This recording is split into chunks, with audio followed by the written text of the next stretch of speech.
어느 주일 아침인데 교회 갈 시간이었습니다. 근데 이 교회 갈 시간에 즈음한 어느 부부의 대화 내용입니다. 아내가 급한 마음으로 이제 예배를 준비하고 있는데 남편이 도무지 요동도 하지 않는 겁니다. 옷도 입지 않고 그냥 앉아 있는 것을 보고 아내가 남편에게 물었습니다. 여보, 왜 교회 갈 준비를 하지 않습니까? 그러자 남편이 잔뜩 찌푸린 얼굴로 대답했습니다. 교회 가기 싫다고. 도대체 이유가 뭐냐고 물었더니만 세 가지 이유가 있는데, 첫째, 교회 사람들이 너무 살살 맞고 사랑이 없는 것 같다. 두 번째, 교회 안에 정말 나를 좋아하는 사람은 한 사람도 없는 것 같다. 세 번째, 무조건 가기 싫어. 그러자 그런 남편을 보고 기가 막힌 아내가 그래도 당신이 교회 가야 할 이유 세 가지를 들려주었다고 합니다. 첫째, 그래도 교회에 사랑하는 사람이 많다. 그래도 교회 가면 당신을 좋아하는 사람들이 그래도 있습니다. 세 번째 이유가 뭔지 아십니까? 당신이 그 교회에 담임 목사이기 때문에 가야 합니다. 빨리 옷 입으세요. 그랬다고 합니다. 여러분, 교회는 때로 목사에게도 부담스러운 곳이 될 수 있습니다. 그렇지만 그래도 교회는 세상의 소망이고 희망입니다. 일찍이 백범 김구는 그런 얘기를 했다고 하죠. 경찰서 100개 짓는 것보다 학교 10개 짓는 것보다 교회 하나 짓는 게 낫다. 교회 하나 세우는 게 낫다. 오늘 정말 괜찮은 교회를 하나 소개하고 싶습니다. 안디옥 교회인데요. 사도행전 13장의 말씀을 우리가 읽었는데 이 13장은 사도행전의 새로운 전환점이 되는 그런 시점입니다. 복음이 예루살렘과 유다를 거쳐 이제 땅끝까지 뻗어가는데 그동안에 복음의 센터 역할을 했던 교회는 당연히 우리가 알듯이 예루살렘 교회였습니다. 근데 이제 비로소 안디옥 교회가 등장하면서 그 역할이 바뀌는데요. 선교적 관점에서 보면 예루살렘 교회 중심의 사역이 안디옥 교회 중심으로 그 축이 옮겨갑니다. 하나님이 안디옥 교회를 사용하신 이유가 뭘까요? 어느 시대 어느 상황, 사람도 교회도 마찬가지입니다. 하나님은 사용할 만한 사람 또 쓰실 만한 교회를 사용하시니까요. 예루살렘 교회는 본격적인 이방 선교를 감당하기에는 내부적인 한계를 가지고 있었습니다. 여전히 변화되었다고 말하지만 할례나 율법 준수 같은 그런 과거의 유대 성향이 조직 내부에, 교회 내부에 강하게 남아 있었습니다. 그래서 울타리를 뛰어넘어 땅끝까지 복음을 전하는 선교의 바통은 이제 수리아 안디옥으로 넘어가게 됩니다. 여러분, 예루살렘 교회는 어떻게 되었을까요? AD 70년 로마군에 의해 예루살렘이 함락될 때 함께 자치를 감추게 됩니다. 그 이후로 이방 선교를 책임진 수행한 교회가 바로 안디옥 교회고 초대교회 선교의 중심축으로 안디옥 교회는 부상합니다.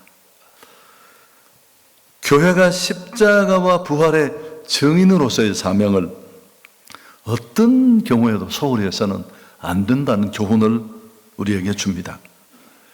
교회가 어떤 내부적 문제에 관심과 역량을 집중시키려고 할 때 교회는 교회다움을 잃어버립니다. 제가 오늘 새벽에 말씀을 드렸는데 이건 아주 점잖은 표현입니다.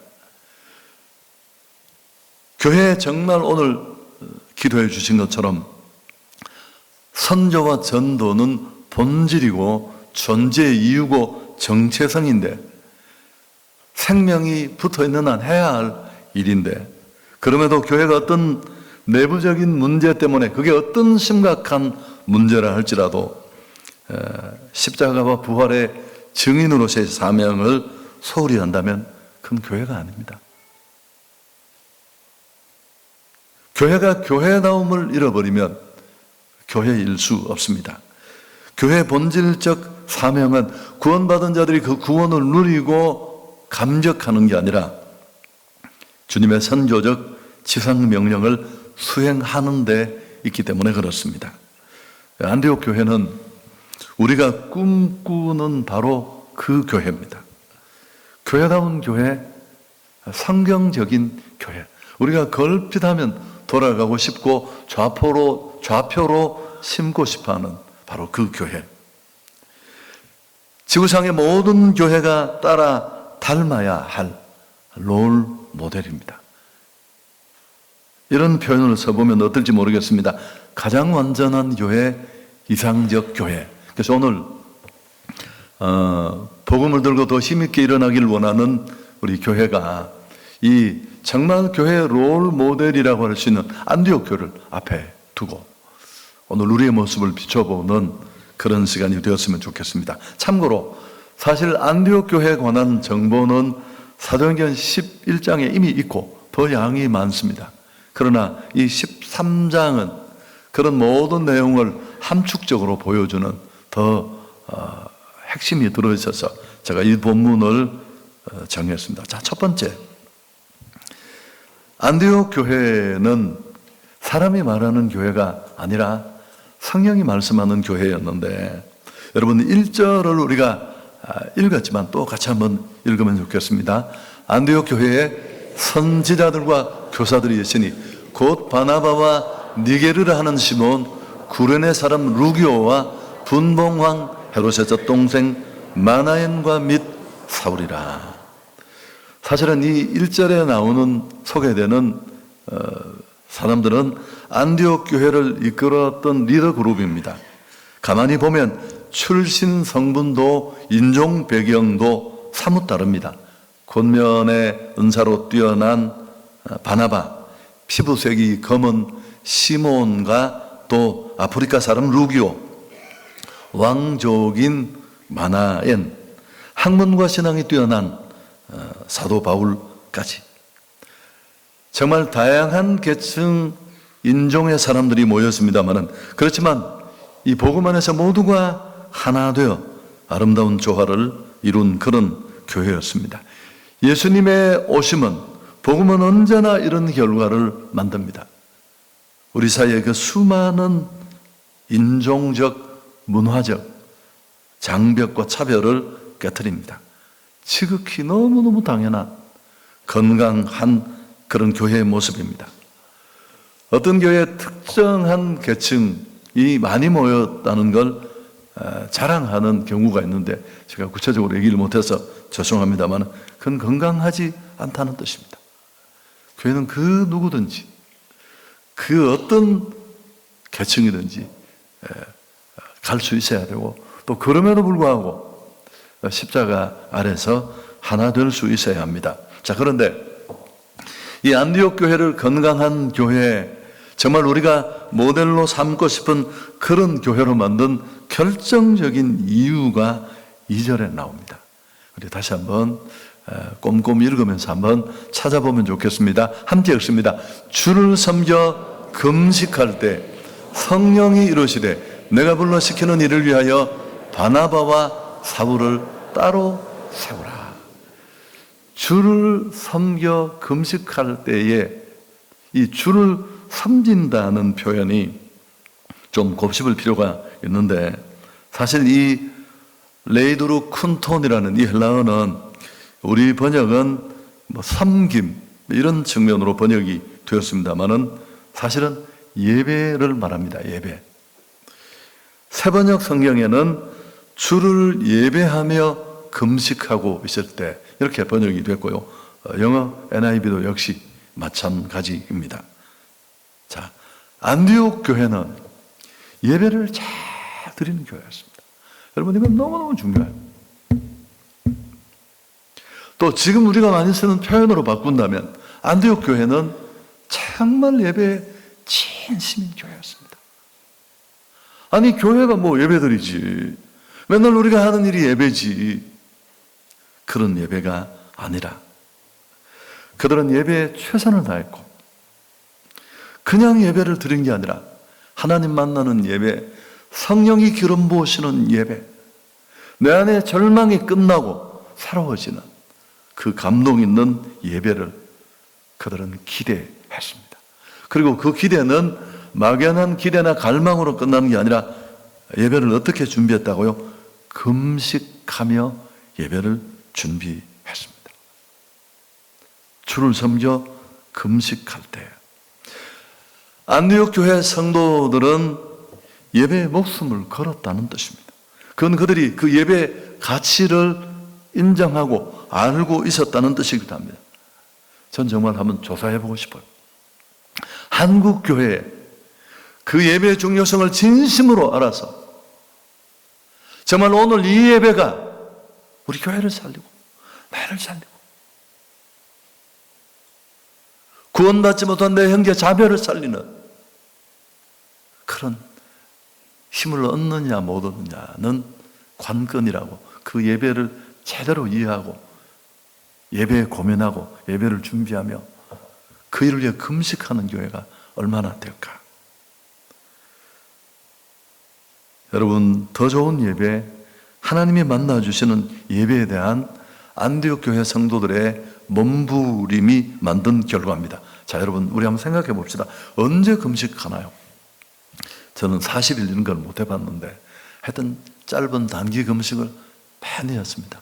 그럴 수밖에 없는 제 그 사역의 한계, 삶의 한계, 그런 것들이 많이 있었는데 금식의 의미가 뭘까요? 하나님 앞에 내가 바라고 소망하는 것, 그걸 막 강청하고 때를 부려서 주십시오. 밥 안 먹고 아이가 막 문자고 아빠 사주세요 그러는 것처럼. 그래서 하나님이 마지못해 그래 해라. 여러분, 사실 금식은 그런 의미가 아니잖아요. 절박할 때 하는 건데 오히려 하나님께 집중하는 겁니다. 내 안에 바라는 필요, 내 속에 있는 그 소리가 아니라 하나님의 소리에 귀를 기울이고 내 안에 꿈틀거리는 여러 가지 이름으로 미화된 그 욕망들을 뒤로하고 하나님의 뜻을 분별하고 그 뜻을 찾으려고 촉을 세우기 위해서 금식하는 겁니다. 금식은 힘을 빼는 거예요. 인간이 곡기를 딱 끊고 나면 그분을 진짜 바라볼 수 있게 되고 배부르면 딴 생각합니다. 결국 안디옥 교회는 정말 그들이 살아있는 예배, 하나님이 말씀하시는 그 예배를 경험했을 테고 그 경험이 그들을 예배를 이렇게 진지하게 진심으로 준비하게 했고 바로 그때 하나님의 음성을 들은 겁니다. 2절 하반절에 성령이 이르시되 내가 불러 시키는 일을 위하여 바나바와 사울을 따로 세우라. 결국 하나님의 비전인 선교를 위해 교회 핵심 일꾼들을 세우라라는 것입니다. 안디옥 교회는 사람이 말하는 교회가 아니라 목사가 마이크로폰을 앞에 대고 막 소리 지르지만 저처럼 그런 소리를 덮는 성령이 말씀하시는 그런 교회였습니다. 안디옥 교회의 모든 긍정적이고 건강한 모습은 다 이게 첫 출발입니다. 준비된 예배 중요성을 알고 진심으로 예배를 준비하는 곳에 언제나 이런 은혜는 임합니다. 역대하 16장 9절에 여호와의 눈은 온 땅을 두루 감찰하사 전심으로 자기에게 행하는 자를 위하여 능력을 베푸신다. 할렐루야. 여러분, 하나님은 진짜 예배하는 자를 찾으십니다. 예배하는 척 하는 자가 아니라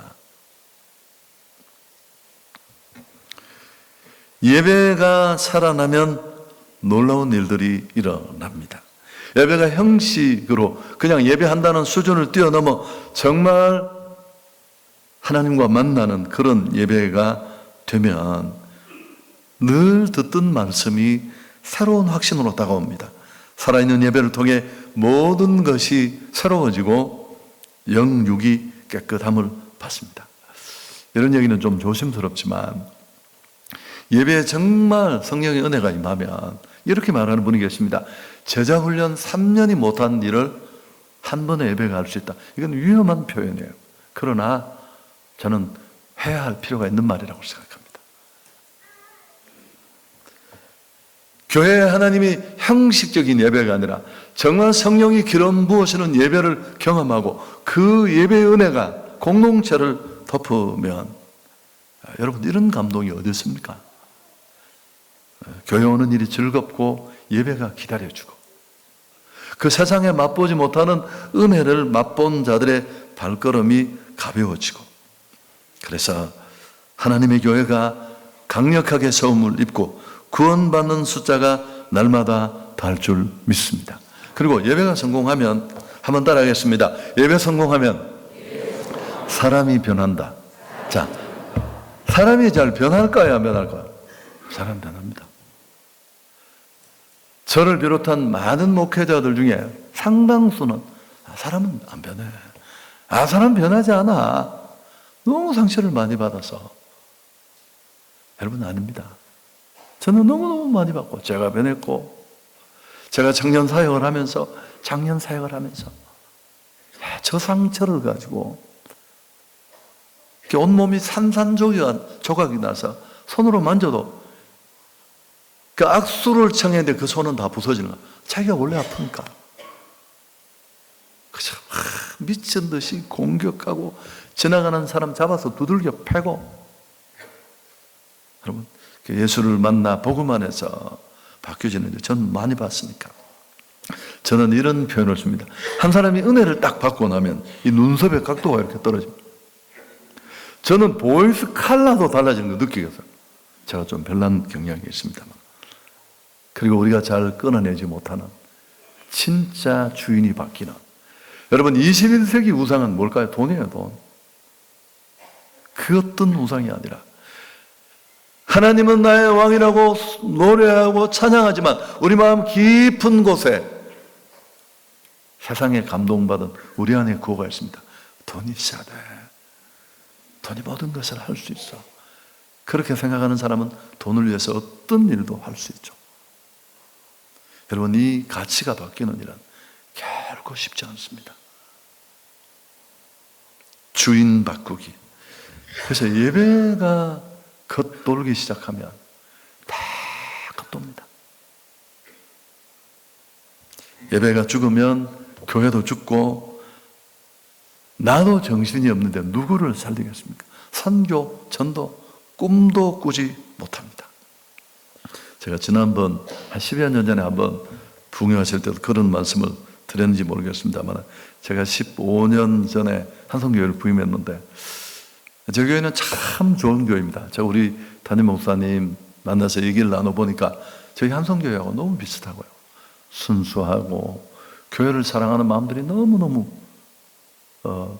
단단하고 저는 이 땅에 가고 싶은 교회가 없습니다. 천국 교회는 모르지만 너무너무 좋은 교회인데 뭐 이런저런 일들 때문에 굉장히 어려웠습니다. 그 위기에 제가 딱 부임을 해보니까 성도들이 얼마나 좋은 분이냐면 다 도망갔을 텐데 그 어려움 속에서도 교회를 위해서 헌신을 멈추지 않았습니다. 목사님이 뭘 요구하면 막 자기 물질을 들여서 다. 근데 쉽게 상황이 바뀌지 않았습니다. 여러 가지 이런저런 안팎의 이유들이 있었는데 제가 와서 이렇게 지켜보니까 약 2주, 3주 예배를 드리고 느낀 게 뭐냐면 이분들이 너무 지쳐있다. 은혜 받는 일보다도 교회를 회복시키고 교회를 더 세우겠다는 마음에 막 힘을 너무 많이 써서 제가 그때 내린 결정이 뭐였느냐면 아무런 일도 시키지 말고 예배만 잘 드려야지. 그래서 빚이 많았는데 좀 예배를 어필할 수 있는 그런 결정들을 제가 오늘 다 말씀드릴 수는 없고 선교팀부터 바꾸고 세션팀을 프로로 바꾸고 찬양 사역자를 모시고 잘 올 수 없는 상황인데, 지금은 한국교회 찬양을 주도한다는 그런 이름으로 뭐 윤진 간사 같은 찬양사역자들이 다 저희 교회 청년이었었거든요. 제가 봤을 때 윤진 자매는 그냥 자매였습니다. 교회 기회를 통해 그렇게 자랐는데, 그래서 제가 마음속으로 그랬습니다. 그저 예배 시간에 토실 살을 찌워서 가을에 잡아먹을 때 잡아먹더라도 일 시키지 말고 예배만 잘 드리자. 어떻게 되었을까? 한 달이 지났습니다. 장로님 한 분이 와서 저를 끌어안고 막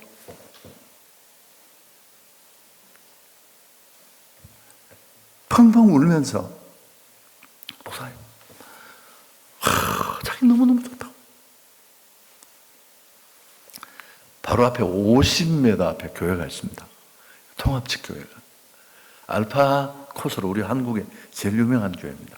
1000명까지를 그냥 아주 파죽지세로 간 그런 교회가 턱 밑에 있어서 참 힘들었는데, 뭐 제가 들은 얘기입니다만 저희 교회에서 그 50m 앞에 교회로 300명이 갔대요. 그래서 제가 처음 와서, 야, 서울 사람들 참 싸가지가 없다. 아니, 그 어디 코앞에 거기 어디를, 그 지금 확인되지 않았는데 그냥 사실이라고 저는 여기고요. 그래서 이 예배의 은혜가 임하니까 예배의 감동을 맛본 성도들이 그 간 성도들 입에 전화를 한 거예요. 그래, 너희는 잘 지내느냐? 펑펑 울고 그러니까, 아니, 교회를 떠난 사람들이 얼마나 속이 시끄럽겠습니까? 그러니까 다 돌아왔습니다. 다 돌아오고. 지금도, 죄송합니다만, 저희 교회는 이 예배 드리는 일에 온 마음을 다합니다. 모임의 회의 시간은 딱 반성의 시간이, 기도도 없이 그냥 제가 시작합시다 하면 저 예버노트에 이제 필기하지 않고 다 파일로 뭐 목양팀, 차세대, 또 청년, 행정팀이 이미 예배 반성을 올린 그 파일을 쭉 읽으면서 바로바로 예를 쓰고 그렇게 합니다. 자, 두 번째, 안디옥 교회가 이렇게 건강한 교회가 될 수 있었던 첫 번째 이유가 뭐라고요? 예배에 진심을 다했다. 교회가 예배하는 곳인데 뭐 예배해야지, 이런 예배가 아니라 정말 하나님이 만나주시는, 우리 안에 절망이 끝나는 예배, 그런 예배를 기대하고 그 예배의 갈망이 그들로 하여금 금식하며 예배를 준비하게 하고, 그 예배 시간에 하나님은 말씀하시고, 두 번째는 뭘까요? 너무 당연한데, 그렇게 들은 그 음성에 그들은 발빠르게 순종했습니다. 자, 3절 같이 한번 읽을까요? 이에 금식하며 기도하고 두 사람에게 안수하여 보내니라. 살아있는 예배를 통한 깨달음을 그들은 즉각적으로 실행했습니다. 그리고 이 일을 가능하도록 하기 위해서 또 한 번 금식하며 기도했습니다. 사실은 이 2절과 3절의 금식 기도가 같은 기도냐 아니면 한 번의 기도냐를 두고 신학적으로 논쟁이 있는데 뭐 반반 정도입니다. 그러나 대체적으로 이 2절의 기도와 3절의 기도는 다른 기도로 보는 게 일반적인 견해입니다. 그들은 하나님을 만나는 감격의 예배를 위해서 기도했을 뿐만 아니고 그 예배 시간에 받은 그 하나님의 음성, 성의 음성은 늘 들어보면 어때요? 여러분, 저는 정말 듣고 싶었습니다. 근데 평생에 한번 그런 기회가 있었는데 들어보면 순종하기가 어려운데 안 듣는 게 낫겠다 싶은 게 많아요. 역시 그들에게도 마찬가지였을 겁니다. 교회 핵심 멤버를 선교의 제물로 내어놓는 일은 큰 교회도 쉽지 않은데 작은 규모의 이제 막 기운을 넣는 교회로서는 쉽지 않았을 겁니다. 그들은 이 일을 가능하도록 위해서 또 한 번, 다시 한 번 금식하며 기도했습니다. 이렇게 기도를 끝내고 확신하면서 바나바와 바울을 세워 선교사로 파송하고, 이게 1차 선교 여행입니다. 아멘. 안디옥 교회는 금식과 기도를 교회 운영의 중요한 방식으로 삼았습니다. 좀 제가 간략하게 말하면 이 원리를 진짜 안다면 여러분, 우리 기도는 정말 간절해져야 돼요. 이 강단에서 그렇게 많이 주어지는 말씀, 내가 다 수긍하고 동의하고 아멘하고 믿지만 실제로 그 말씀이 내 삶에 적용되고 그렇게 살아내는 것과는 너무 많이 간극이 있잖아요. 그래서 우리는 늘 마음은 원이지만 육신이 약하다. 이게 우리 18번이 되었는데 이 간극을 좁혀줄 수 있는 게 정말 절실한 기도. 아무리 하나님의 뜻이 분명하고 성령의 감동으로 시작된 일이라 할지라도 기도가 충분하지 않으면 얼마든지 장애는 초래될 수 있습니다. 여러분, 특히 교회가 하는 모든 일이 그렇지만 우리가 꿈꾸고 우리가 이제 힘쓰려고 하는 이 생명 살리는 일, 복음 전하는 일, 교회가 그냥 그럭저럭 가는 교회는 사단이 별로 시비 걸지 않습니다. 왜냐하면 뭐 괜찮으니까 자기들끼리 잘 지내고. 근데 정말 교회가 복음에 증인된 삶을 살려고 십자가의 권병으로 딱 일어나면 어떤 일이 바로 태클이 들어옵니다. 사단은 죽은 말을 걷어차지 않습니다. 절대. 저는 느헤미야서를 몇 번 강의할 기회가 있었는데 참 성경의 그 시각이라는 게 얼마나 명쾌한지, 언제나 변화를 만드는 가장 큰 적은 내부였습니다. 내부에. 아니 교회가 왜 갑자기 이럴 필요가 뭐가 있냐고. 아니 우리 교회가 무슨 문제가 있느냐고. 아니 목사님 교인 늘려서 뭐 폼 잡으시려고 합니까? 제가 다 들었던 얘기입니다. 목사님 건축 300억 공사를 하는데 그만합시다 좀. 아니 교회라도 세워놓고 합시다 좀. 제가 뭐라고 했을까? 당신 이게 당신 사업이라면 당신 그렇게 말했겠냐. 제가 오늘 그 얘기는 다 여기서 할 수 없고요. 대적 사단은 할 수만 있다면 세계 복음화를 방해하려고 악을 씁니다. 안디옥 교회가 만일 이런 기도와 금식의 초강수를 놓으면서 금식하고 기도하지 않았다면 어떻게 되었을까? 물론 하나님은 또 다른 방법으로 이 일을 이루셨겠지만 안디옥 교회를 통한 사역은 쉽지 않았을 겁니다. 그래서 여러분, 제가 좀 제 식으로 표현을 하면 우리의 기도가 뜨겁고 절실해야 하는 이유가 여기 있습니다. 자, 제가 이렇게 물 위를 걸어가는데 누가 하나 물에 빠졌어요.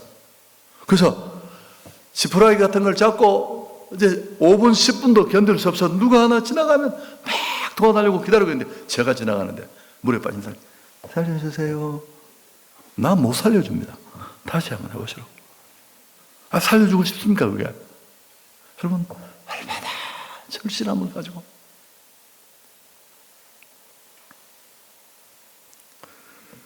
특히나 어떤 일보다 뜨겁게 우리가 부르짖고 금식하고 기도해야 할 일이 있다면 그건 바로 전도와 선교입니다. 교회가 제가 이 영화 얘기도 한 번씩 하는데 라이언 일병구하기를 처음에 이렇게 집에서 영화 보는 시어터 뭐 그런 게 나왔을 때 제가 이제 처음 담임이 되었을 때인데 청년 한 사람이 이런 매장을 열어서 내한테 크고 이걸 1번으로 팔겠다고 해서 그때 제가 150만 원인지 뭐 몇만 원 주고 그걸 샀는데 그때 봤던 끼워주는 그게 이 라이언 1번 구하기였어요.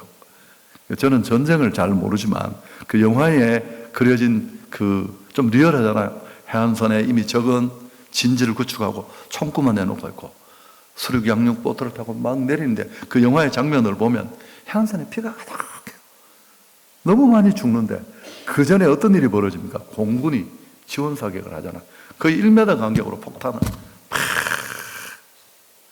그래야지만 그 사선을 넘어설 수 있는 겁니다. 제가 이걸 보면서 느끼는 게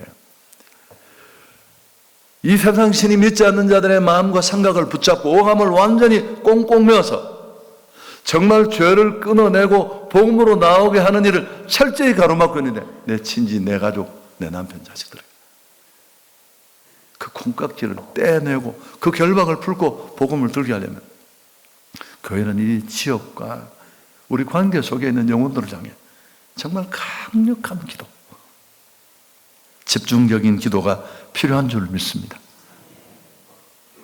아멘이 조금 적다는 건 인정하실 수 있습니다. 뭐 크다고 뭐가 다르겠습니까?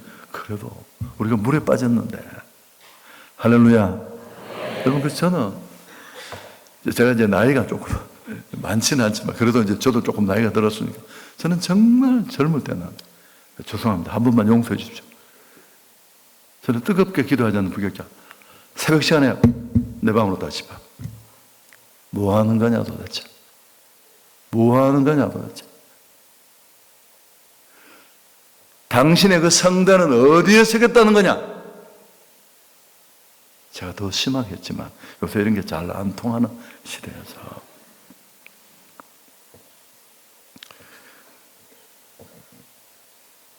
여러분, 안디옥 교회의 성장에 또 하나 결정적인 요인이 있는데 참 감사하게도 우리 여러분 교회는 이미 이런 부분을 완벽하게 갖추고 있습니다만 바로 바나바와 바울이라는 지도자입니다.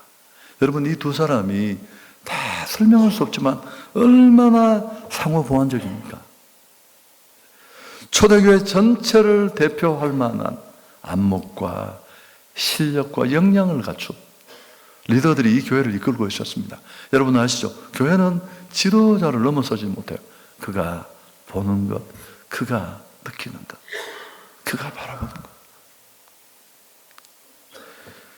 더 놀라운 것은 안디옥 교회는 그 기둥 같은 바울과 바나바를 세계 선교의 제물로 내어놓습니다.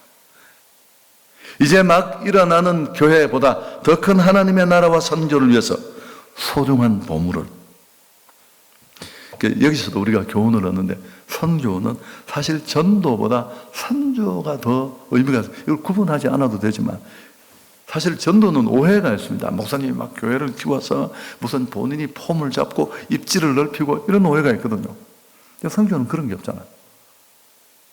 다 전혀 관계없는 데 가서 선교는 사용하고 남은 것을 하는 것이 아니라 최고의 것을 드리는 겁니다. 저는 이 부분을 늘 이렇게 설명하는데 하나님의 선교를 우리가 한 번만 생각해 보면 저는 저희 교인들에게 이렇게 말합니다. 죄송합니다. 우리식으로 말해서 저는 이 전도 선교할 때 여름에 선교 갈 때 국내외 선교 갈 때 그렇게 말합니다. 외국 여행은 그렇게 많이 다니고 카드를 할부로 끊어서도 여행을 가면서 당신이 선교를 한 번 안 간 이유가 뭐냐? 나한테는 설명할 필요가 없다. 그러나 당신의 구주 되신 그분에게 당신이 반드시 설명해야 될 거예요. 정말 예수를 믿나? 정말 복음이 뭔지를 알긴 아나? 저는 그렇게 또 생각합니다. 여러분, 하나님의 선교를 생각해 보십시오. 하나님은 위에서 너희들 힘들지, 죄 때문에 어렵지, 야 오른쪽에 꼭 잡아봐, 그렇게 하신 게 아니고 속상하니까 하나님 그분이 이 낮고 낮은 땅에 내려오셔서 자기 아들을 보냈습니다. 그게 하나님의 선교입니다. 예수님은 자기 몸을 던져 십자가에 죽으심으로 선교를 이루었습니다. 그 살을 먹고 그 피를 마시고 구원받은 우리는 뭘 그렇게 끌적거릴 게 많은지. 한신이 쉽지 않지만 단 한 번이라도. 오늘의 교회 하영조 목사님은 소천하셨지만 정말 사도행전적 교회를 꿈꾸면서 오늘의 교회를 개척했습니다. 물론 처음에 연예인 교회로 시작을 했는데 시작을 하면서 사도행전 강해부터 시작했습니다. 그리고 오늘 우리가 알린 이 사도행전 13장을 딱 들어갈 때 선교사를 보냈어요. 그리고 목사님이 사례를 받지 못하더라도 선교사에게는 사례를 보냈대요. 참 나름대로 가슴으로 했는데 어떤 성도 한 명이 항의하러 찾아왔더래요. 한 목사님은 목사님, 이게 사도행전적 교회라고 생각하십니까?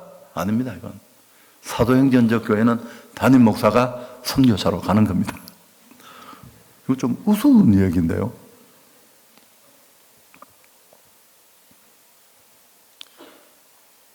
안디옥 교회는 1세기 세상을 바꾸는데 결정적인 역할을 한 교회였습니다. 우리가 알듯이 3번에 걸친 바울의 선교 여행이 안디옥 교회 중심으로 이루어졌습니다.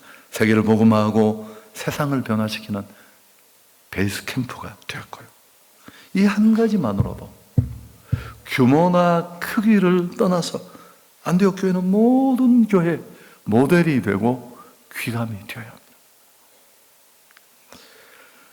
사도행전적 교회를 우리는 꿈꾸고 약간 교회가 어려워지면 처음 교회로 돌아가자는 우리 안에 갈망이 있을 때 그때 우리는 늘 이 교회를 앞에 두고 좌표로 삼으면 되는데 여러분 결국 교회는 두 가지를 하는 것입니다. 제가 정리를 해드리고 싶은데 첫째는 뭘 할까요?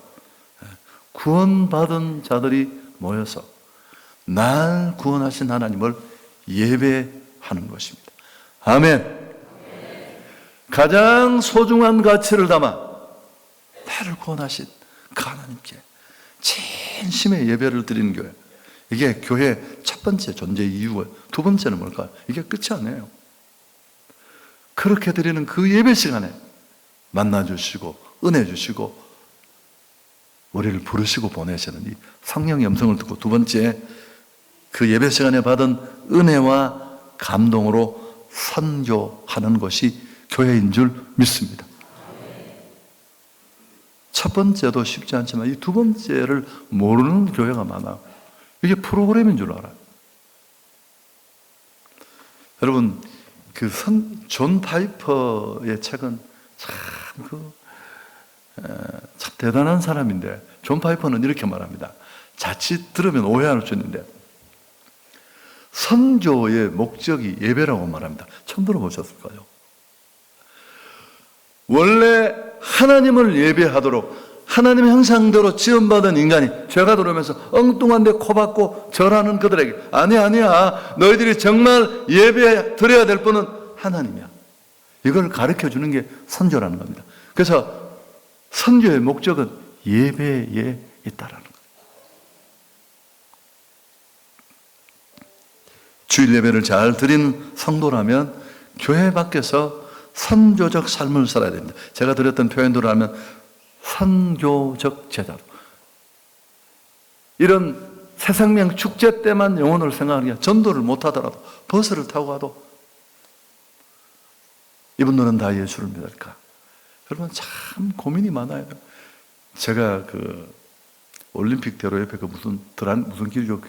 길 하나 가는데 차를 타고 복잡해서 올림픽 도로를 제 차를 몰고 가는데 얼마나 스피커 소리가 큰지 이렇게 이사할 때 하는 그 차의 탑차를 탱크만한 탑차에 주 예수를 믿어라 복음을 받지 않으면 그렇게 글을 온 도변에서 써붙이고 그 소리가 제가 목사한테 화가 나서 창문을 열고 도대체 뭐하는 소리를 지르고 싶었습니다. 근데 한참을 그렇게 제 차를 앞서거니 뒤서거니 하는 그 차를 접하고 나서 제가 뒤늦게 얼마나 절박했습니다. 여러분 그게 쉬운 일입니까? 아니 당신은 한 번이라도 그렇게 해봤습니까? 아니 그 일이 얼마나 사람들을 불편하게 하고 그럼에도 불구하고 왜 우리는 예배를 잘 드렸다면 오늘 예배 은혜 받아서 우리 목사님 설교가 갈수록 좋아지는 것 같아. 여러분 크게 의미 없습니다. 여기서 날개가 나던가요? 없습니다. 저는 늘 이렇게 말합니다. 당신이 진짜 은혜를 받았는가? 당신이 정말 축복을 받았는가? 당신 안에 그 변화가 진짜 변화라면 그 변화는 생명을 살리는 일로 이어져야 한다. 이렇게 표현하죠. 항구에 매여 있는 배라고 말할 수 있습니까? 정체성을 생각하면 아니 노끈에 매여가 막 파도에 항구를 너무 많이 들이받아가 다 깨어지겠는데 그게 배입니까 그게?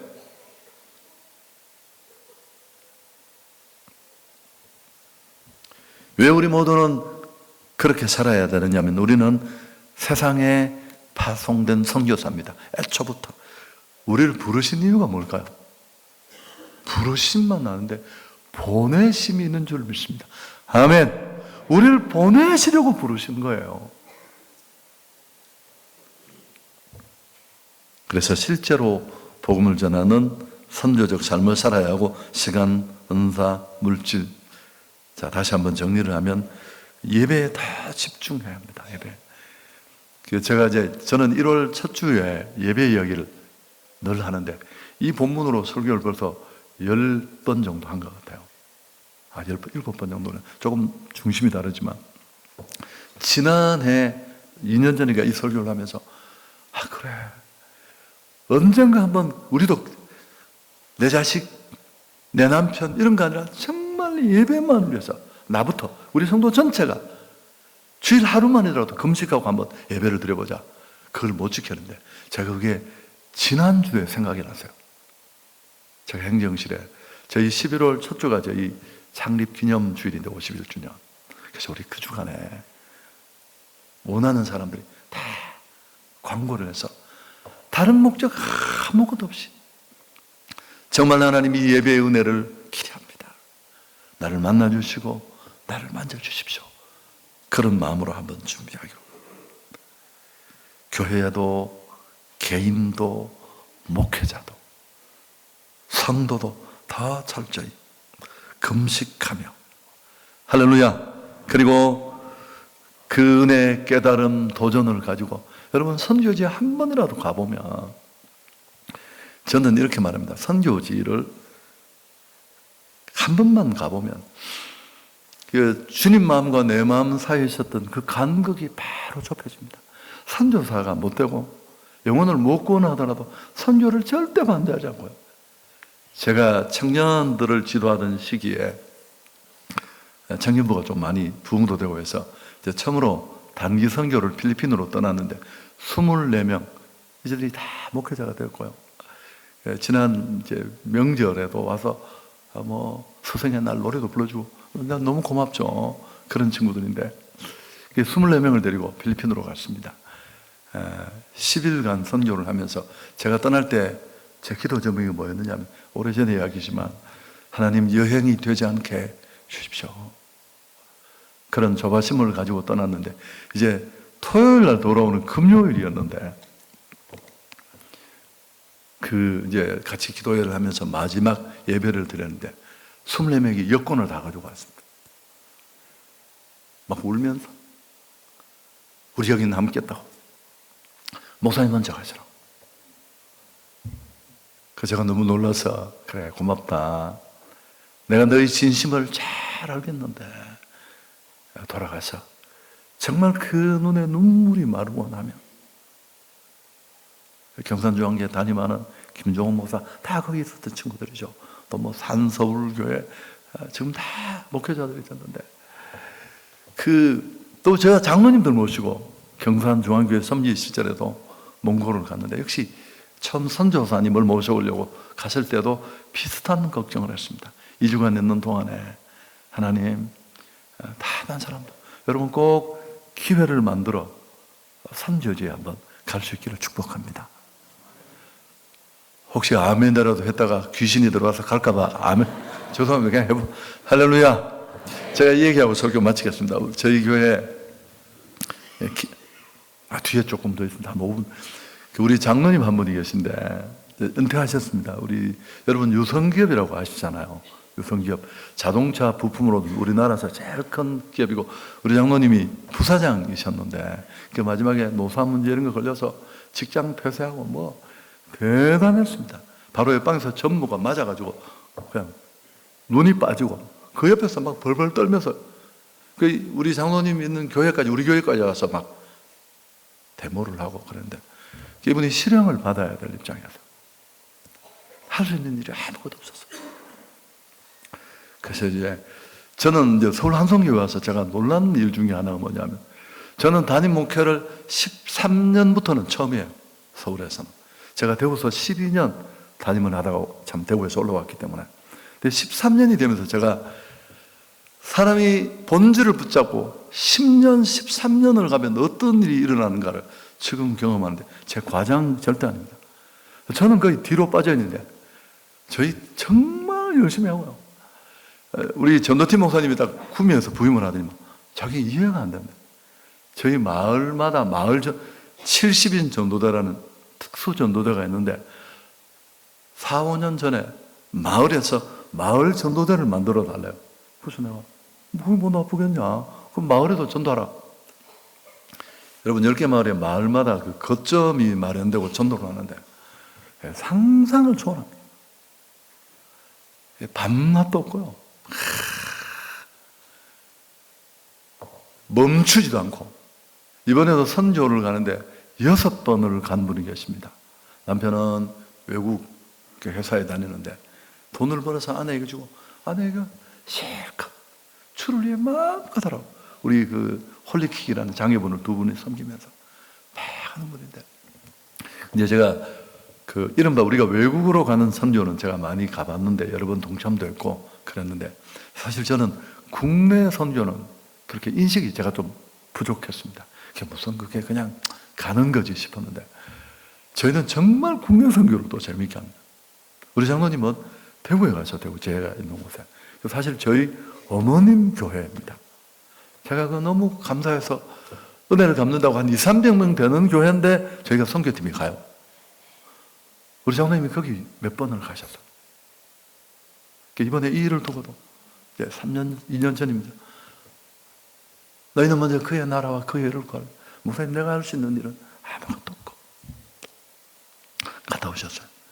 모든 일이 다 해결이 되고 그냥 넘어가서, 원래도 연세가 높으시고 은퇴하셔서 회사에서도 나오고 그러신데도 또 이번에는 캄보디아를 가셨더라고요. 여러분, 저희 몽골 선교는 한겨울에 가는데 영하 38도, 40도 넘잖아요. 근데 95% 같은 사람이 다 갑니다. 그 추위 속에 선교사들이 4분의 3 갈탄연기로 다 빠져나갈 때 저희는 그곳에서 그 살갗을 이렇게 싹 지나가면, 가보셨나요? 한겨울에 가면 이렇게 옷이 이렇게 싹 지나가면 칼이 지나가는 것 같습니다. 이렇게 싹 하는 그 섬찟함 속에 그 선교의 축복을 아는 자들만이 하는. 제가 5부분만 더 여기 뒤에 남은 일. 교회는 이 선교적 일에 부르심을 받았습니다. 오늘 성경에 성령이 시키는 일. 아멘. 우리를 부르신 하나님이 우리를 보내시려고 우리에게 맡기신 일, 우리를 부르신 것은 보내기 위해서입니다. 하고 싶은 일이 아니라 하나님이 원하시는 일을 해야 할 줄 믿습니다. 그게 교회 일이고 그게 성도 일이고 오늘 교회가 존재하는 이유입니다.